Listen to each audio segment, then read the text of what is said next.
শুনছেন বীরভূমের কণ্ঠ, সর্বদা সত্যের পথে। বাইকের মুখোমুখি সংঘর্ষ, আহত এক যুবক। দুটি মোটর বাইকের মুখোমুখি সংঘর্ষ, আহত এক যুবক।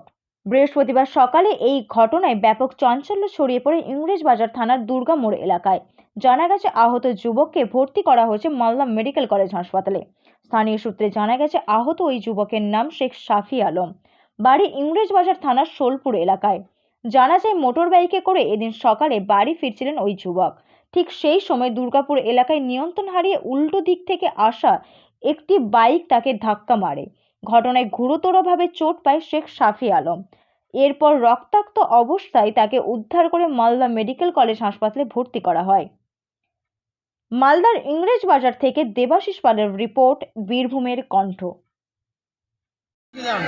তারপরে ধরলেন যে আমি বাড়ি যাচ্ছিলাম আর ও আসছিল মালদার দিকে আসছিল, দুর্গামোড় ঢুকছিল আর আমি যাচ্ছিলাম।